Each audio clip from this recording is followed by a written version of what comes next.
네, 안녕하세요. 오늘 여러분과 함께 살펴볼 자료는 루돌프 슈타이너의 철학입니다. 우리가 세상을 정말 있는 그대로 알 수 있는 걸까? 아니면 그냥 우리 인식의 틀 안에 갇혀 있는 걸까? 뭐 이런 아주 근본적인 질문을 던지죠.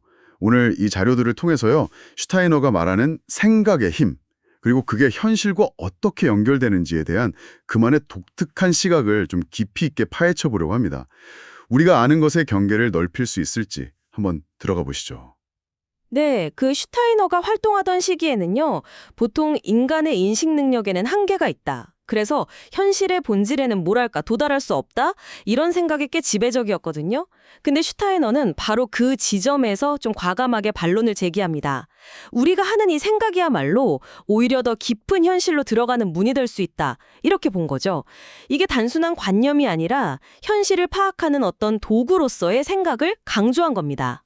그 출발점으로 슈타이너의 괴테의 과학적 접근법을 되게 중요하게 여겼던 것 같아요. 그 당시만 해도 괴테 과학은 좀, 뭐랄까, 시적인 예감?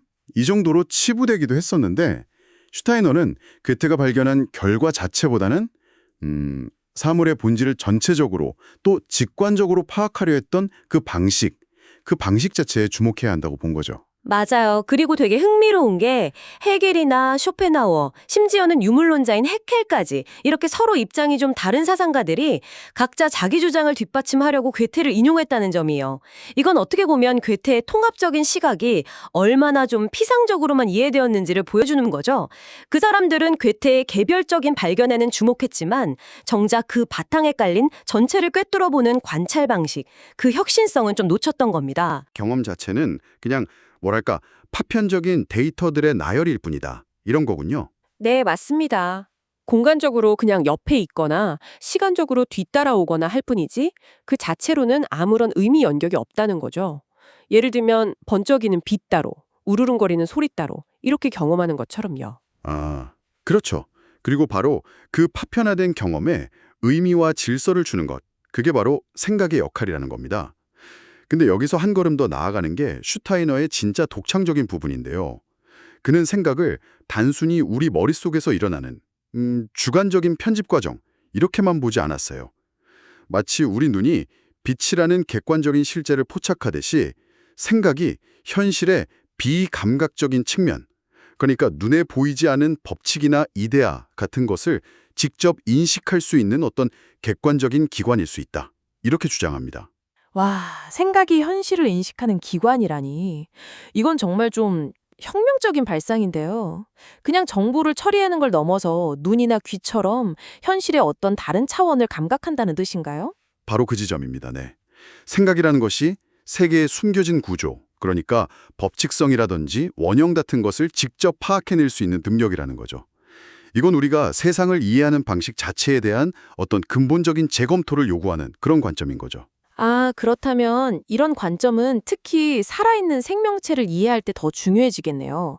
보통 무기물을 다루는 과학은 주로 외부에서 작용하는 법칙, 슈타이너가 이걸 근본 현상, 우르페노멘이라고 불렀죠.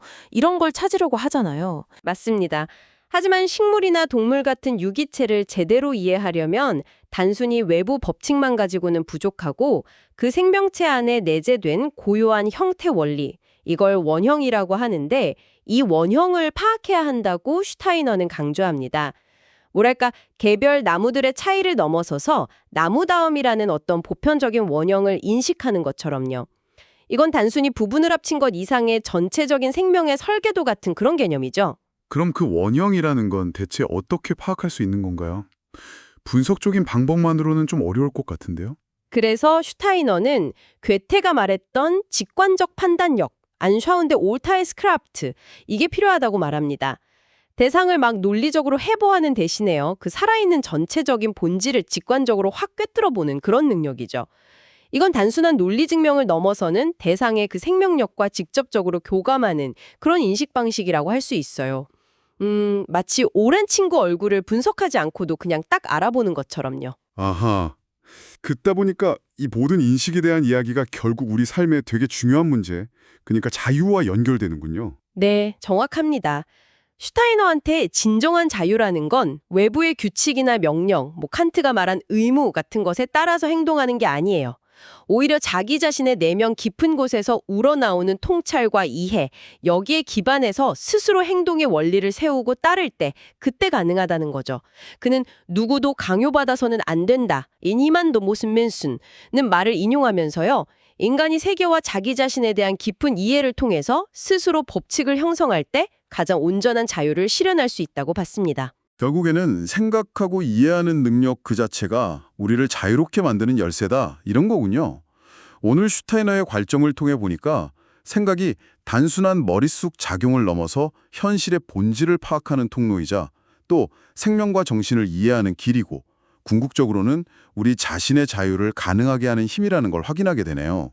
네, 핵심은 그겁니다.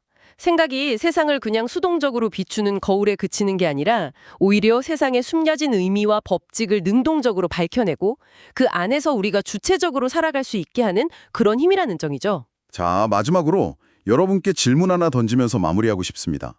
만약 슈타이너의 말처럼 우리의 생각이 정말로 현실의 더 깊은 차원과 직접 연결될 수 있다면요. 여러분이 무언가를 배우고 판단하고 또 중요한 결정을 내리는 방식에 어떤 변화를 가져올 수 있을까요? 일상 속에서 한번 이 가능성을 탐색해 보시면 어떨까 합니다.